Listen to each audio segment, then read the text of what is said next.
Everyone, welcome to my channel. Today I wanted to talk to you about scrap blankets, and this is my big basket of scraps. Now I separate my scraps out by weight or brand or colour or however I'm going to work them. This is my sort of scrap boho spirit, signet boho spirit, left over from making fantail shell stitch fingerless gloves.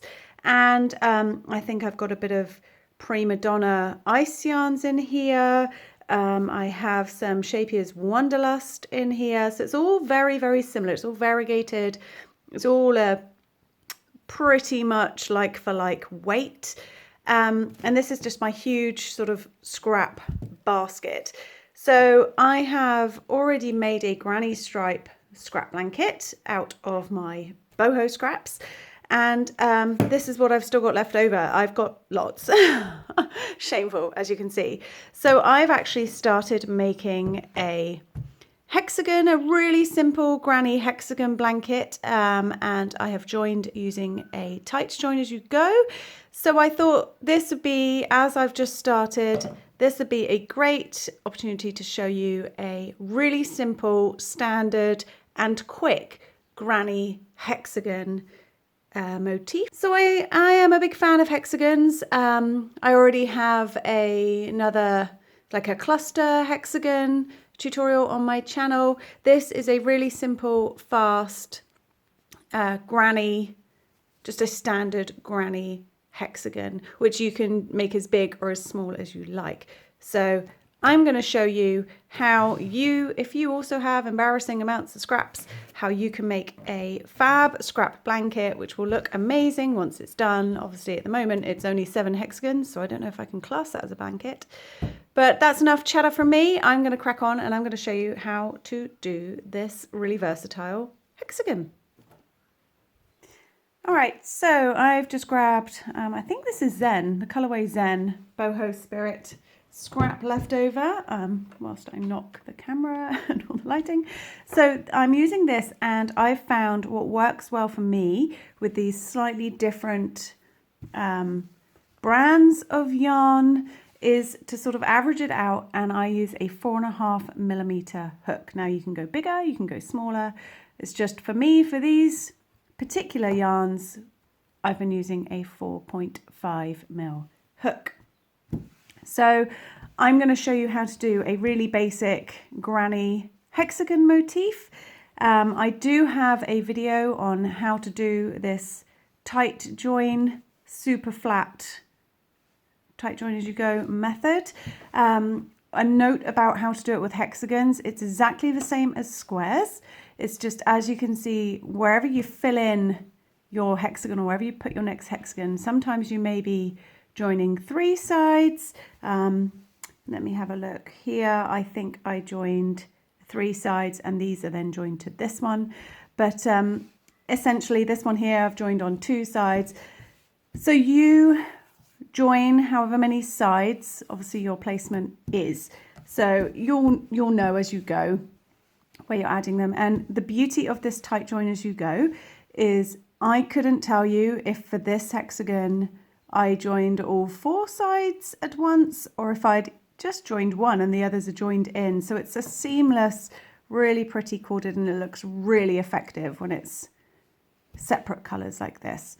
So let's get on with a basic granny hexagon. So I like to start all my granny hexagons, granny squares, any motif, I always start with a magic ring. Now I've got a video on how to do a magic ring if you're not sure of how to do that.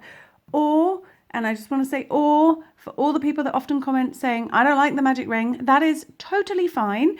You can substitute it out and you can do say 3 or 4 chains and join them with a slip stitch to make a tiny little circle you can work into.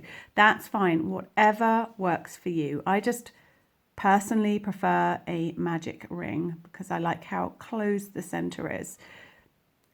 So with your magic ring, you're going to go ahead and chain 2, which counts as your first double crochet.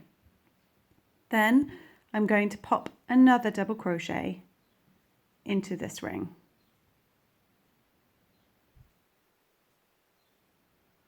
chain 2, and put 2 more double crochets, oops, into the ring. So for this granny hexagon, I'm not doing clusters of 3 like you would on a traditional granny square. I'm only doing clusters of 2. So this speeds things up quite quickly by just doing clusters of 2. Chain 2, 2 double crochet into the ring.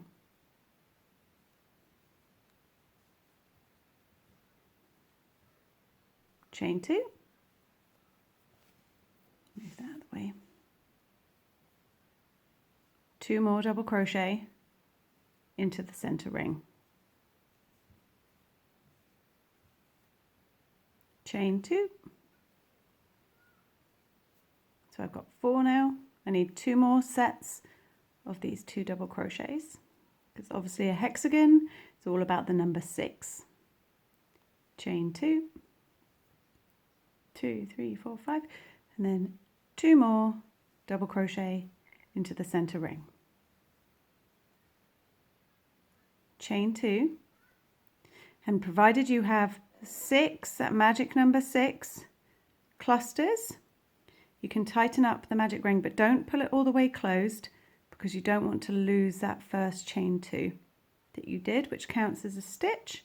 And I'm going to go ahead and slip stitch before I fully close this up to that second chain. So this is the top of my double crochet, and this is my chain 2 just tucked down here slightly. So I'm just going to slip stitch to that chain 2. Now you're free to go ahead and tighten up that center ring.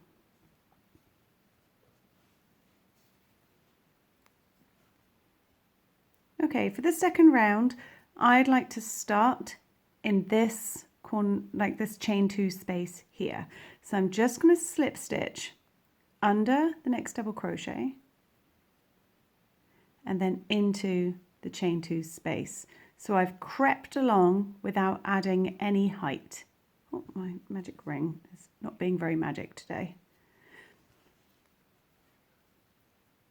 So now in this chain 2 space, I'm going to chain 2, which counts as my first double crochet, and pop another double crochet into that space.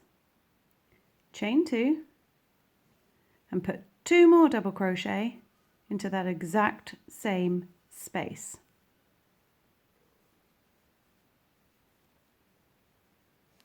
So I've formed a corner for my hexagon. So into the next chain 2 space, you're going to form another corner, which is 2 double crochet, chain 2, 2 double crochet, all into that same chain 2 space. So 2 double crochet, chain 2, 2 double crochet. You're going to repeat that little corner section in each chain 2 space around, so you'll end up with 6 corner sections. So just straight into the next chain 2 space, 2 double crochet, chain 2, 2 double crochet. Oh, for heaven's sake. Ah, third time lucky.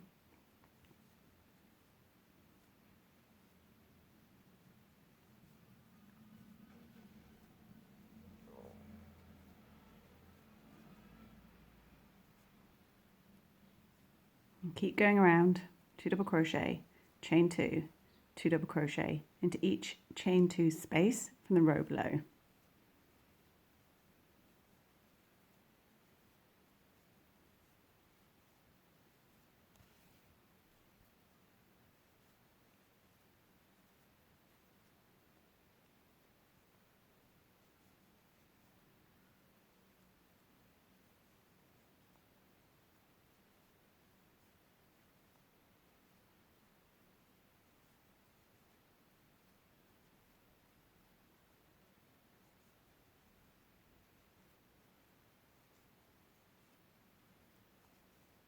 So you'll have 6 corners all the way around, And then just like before, you're going to slip stitch to that initial chain 2, just to the top, to that second chain. Slip stitch to there. And then because I want to make my way to this corner, I'm just going to slip stitch under the next double crochet and then slip stitch into that chain space.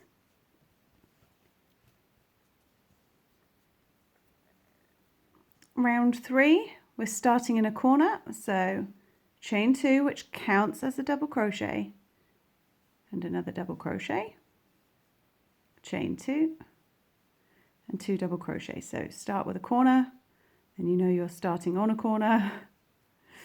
So I've got my first corner. Now in between these 2 sets of corners, you're going to pop 2 double crochet just in between them, just straight in for a side.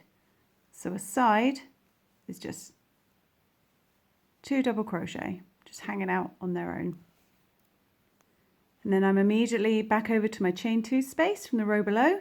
So I'm going to put a corner in, and the corners are 2 double crochet, chain 2, 2 double crochet, all into the same space.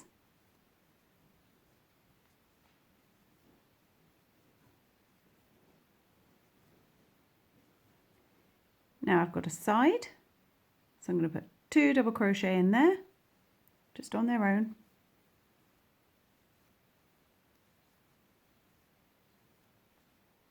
You're going to keep doing that all the way around. So corner, side, corner, side, corner, side, corner, side.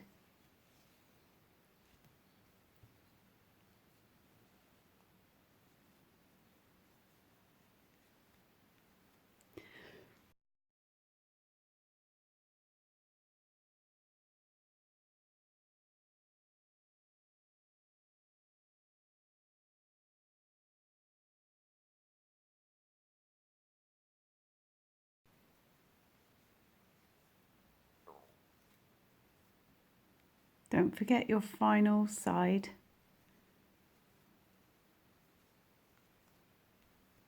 And then just like before, slip stitch to the chain 2, slip stitch underneath the next double crochet, and slip stitch into this chain 2 space.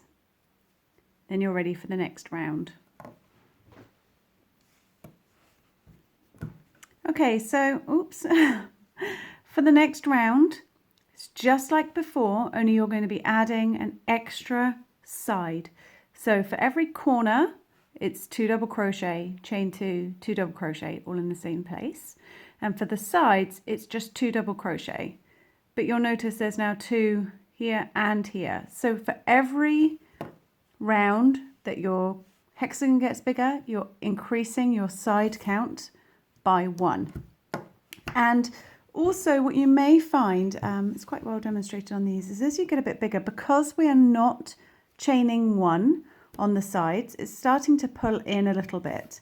So you can see like on this one, kind of pulls in. However, that is rectified when you do the tight join as you go. So you can see on this one, this is a perfect example. These 4 sides look perfectly straight. These 2 edges are bowing in slightly. That's fine, because when you do your tight join as you go, it's almost like you're blocking your blanket with the next adjoining hexagon. So don't worry too much if it's sort of pulling in like this, if you're going to be doing a tight join as you go. If you want to do a join as you go, you might want to add in the side stitches having a chain 1. But for this, because it's a tight join as you go, don't worry too much if it pulls in slightly like these ones are here. So for the next round, just like before, start with a chain 2, which counts as a double crochet, and pop a double crochet in, chain 2, 2 double crochet.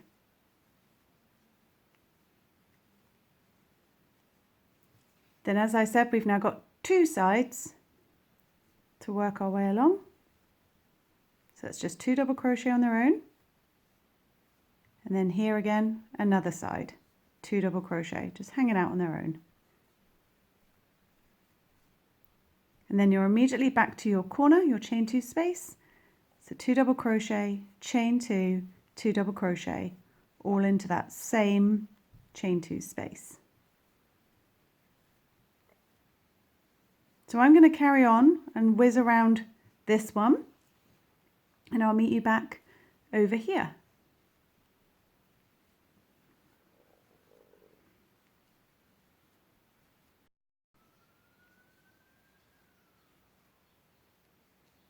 So I'm just finishing up this round now, and as you can see, my yarn has started to change colour, which hopefully means you can see a bit more clearly the two sides and where they're sort of... Why is my light not quite as bright as it could be? Bear with me 2 seconds, let me turn this up a little bit. There we go. So you can see the sort of... Move that. The two sides and how they're just going in between the sets of clusters from the rows below.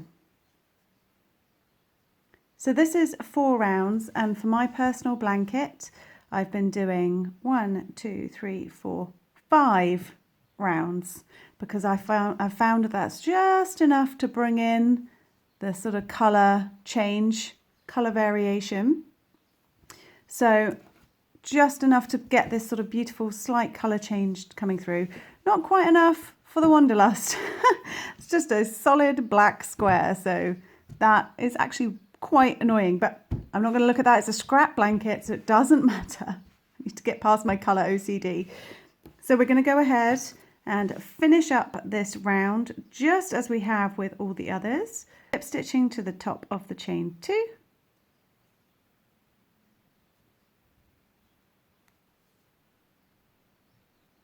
And slip stitching into the top of that double crochet and slip stitching into the chain 2 space. So we're going to have one more round, and at this point we will have 3 sides. Now what colour is my yarn sort of changing to? So it's brown. So I'm just going to find where I want to attach it, to which square I want to attach it. Actually it will look quite nice. I'm going to attach to let's have a look. Black's a nightmare, so I can't join over there. I'm going to attach it to these 2 sections here. Maybe these 2 would be easier. No, these 2. I should plan this in advance, really, shouldn't I? I'm going to go ahead and attach it to these 2 sides, just so you can see how I'm dealing with the corners. It's exactly the same as when I'm doing a square. So as I mentioned in the beginning, I do have a link to how to do the tight join as you go. I'm going to skip over it quite briefly for this video, otherwise this video will be very, very long. But this is the 2 sides I'm going to attach it to. So I'm going to go ahead and do a couple of sides before I get to the attaching. So let's move that one out of the way. And to start my final round, just as before, chain 2 and double crochet, which counts as my sort of 2 beginning double crochets. Chain 2, 2 double crochet, all into the same place. Now we've got 1, 2, 3 sides, so I'm going to go ahead and pop my 2 double crochets in each of those sections.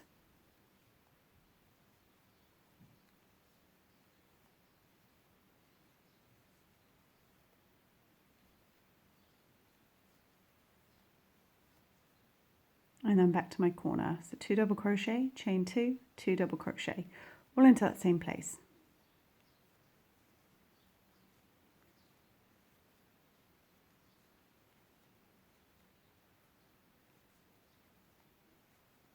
So I'm just going to whiz along, do this side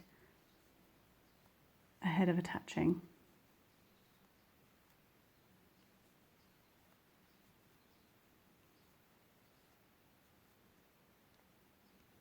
So I have just started my, sorry, I went a bit too fast then. Just started the beginning 2 getting half of my first corner.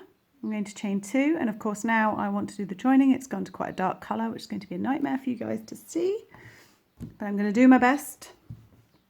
I wonder if I can brighten this all up a little bit so you can see what I'm doing. I'm just going to slightly blow out the colours, but hopefully you can see what I'm doing a bit more clearly now. So I've done 2 double crochet and a chain 2. It does not want to stay nice and light. And I'm going to pop this corner, I'm going to put my hook into that corner, put my chain back on my hook, or my loop back on my hook, and pull it so it's at the front of my work. Then I'm going to do 1 double crochet of my corner, take the loop off my hook, put my hook underneath its corresponding double crochet little friend, put the yarn back on my hook and pull it through.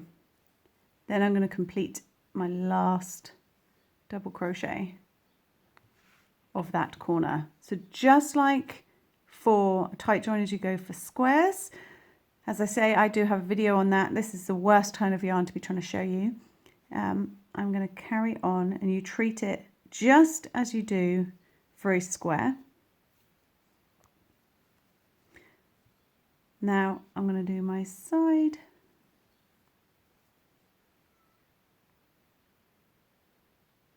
And doing this really pulls your hexagon into a nice hexagon shape. So if you've got any bowing, this point it will get sorted out.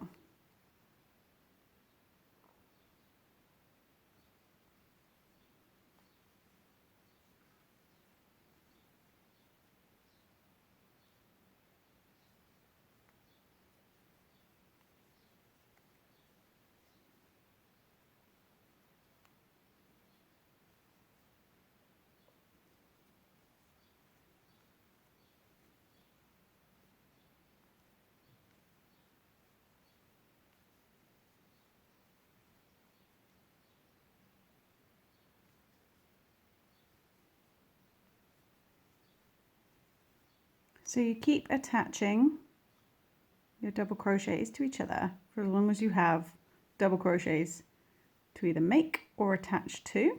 So this is my last set.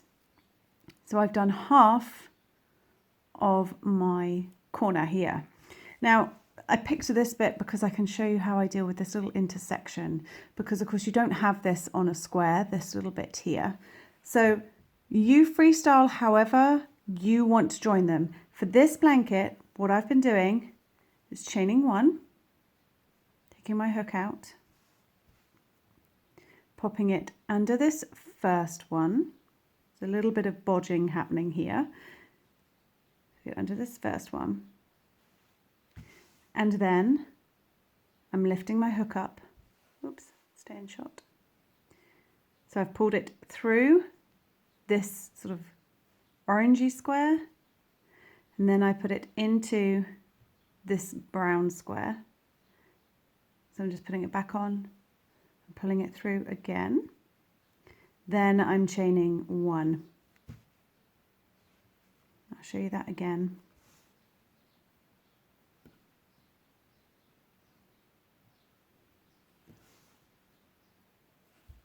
Take it right back.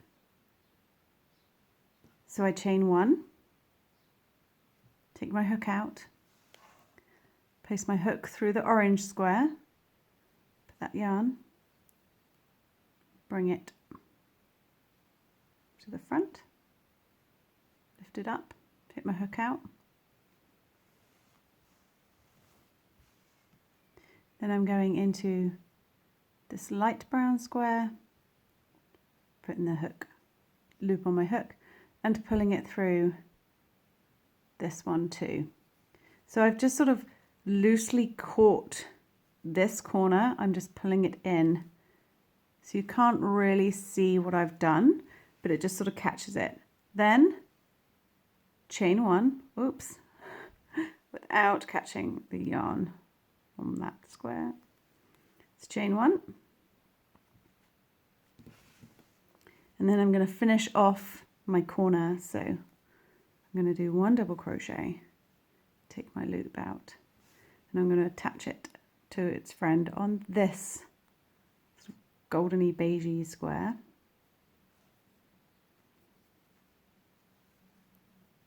And carry on just as before. So that's how I deal with those little intersections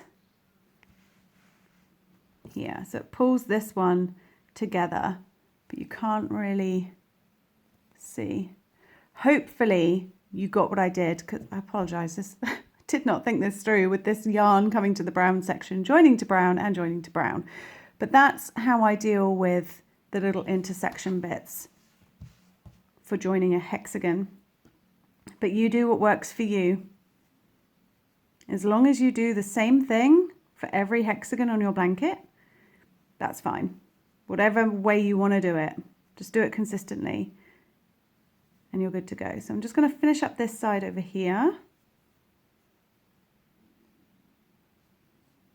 Links to my how to do the tight join as you go are in the description box below. So don't forget to click that little arrow just at the bottom down here to expand the sort of description section where you'll find links to the other videos that you can watch, because I'm aware I am just sort of vaguely skipping over this section. I'm sort of assuming you're with me on the tight join as you go already.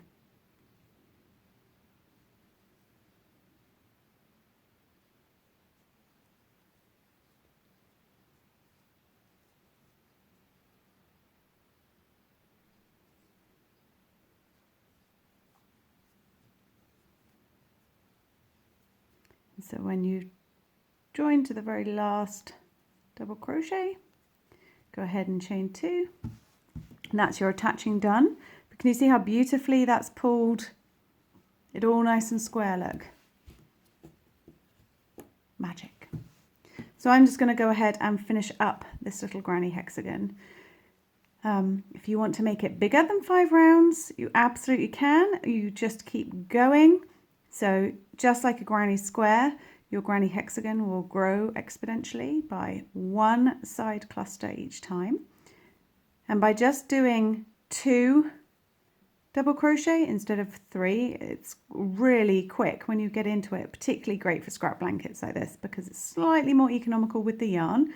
It still looks just as effective, but it's, you know, just a tiny, tiny variation on your standard hexagon granny, but not variation enough that I could call it anything new, because it's just a granny hexagon.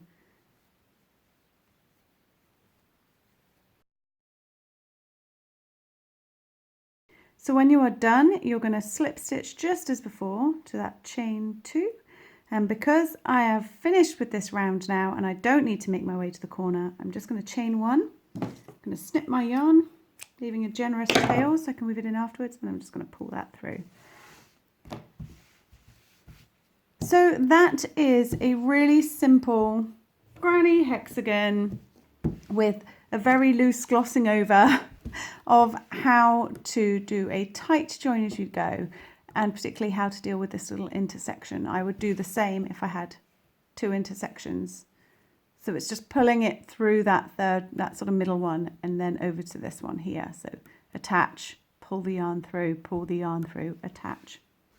So I hope you enjoyed this little tutorial. If you have any questions, as always, feel free to shout in the comment section below. And I hope you enjoy stash busting as much as I do. It's very satisfying. So I'll see you all again on my channel very soon. Bye!